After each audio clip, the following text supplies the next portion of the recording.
You ever met someone and thought, this is it, this is love, but then months later, it starts to hurt, and you realize you were not in love at all, you were just attached? Let's be real, most of us confuse love with attachment. And I'm not saying this like a philosopher or therapist. I have made the same mistake too.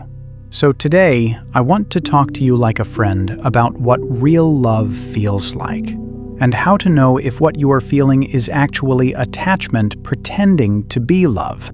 You know that early stage when you can't stop thinking about someone? They text you, your heart races, they take too long to reply, and suddenly your day is ruined? We call that love, but that's not love. That is dependency wearing a pretty mask. Love doesn't trap you. Attachment does. Attach says, I need you to be okay. Love says, I want you to be happy, even if it's not with me. Let's break this down simply. Attachment is about possession. It's that tight grip. You're mine. Love is about freedom. It's saying, you can grow and I'll still care for you. When you are attached, your happiness depends on that person's mood. When you truly love, your peace comes from seeing them as they are, not what you want them to be. Here's the test I learned the hard way. If being apart makes you panic, it's attachment. If being apart makes you wish them well, it's love. I once had this friend. Let's call her Maya. She said she couldn't sleep unless her boyfriend texted good night. When he didn't, she'd spiral.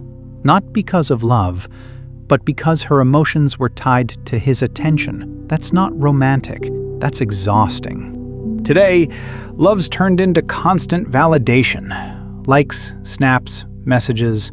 We confuse consistency with affection.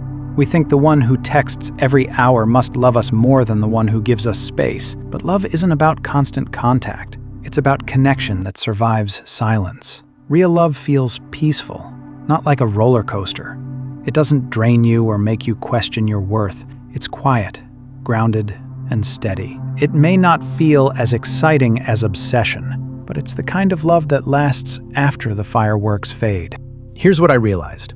Attachment is about filling your emptiness with someone else. Love is about sharing your fullness with someone else. When you are attached, you cling out of fear.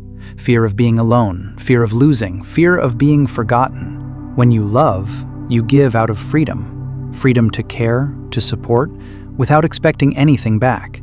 And sometimes you have to lose someone to finally understand this. That heartbreak that breaks you open, that is when you start to see the truth. You realize love was never about holding on tight. It was about holding space. So if you're watching this and you are confused, ask yourself one thing. Am I afraid of losing them, or am I grateful I met them? If it's fear, that's attachment. If it's gratitude, that's love. Because love doesn't say, don't leave me. It says, I hope you grow, even if I'm not part of your story. And maybe that is what real love was always meant to be. If this hits something inside you, maybe it's time to look at your relationships differently. Share this with someone who confuses love with attachment, because most of us have. And remember, love isn't about holding tighter, it's about holding truer.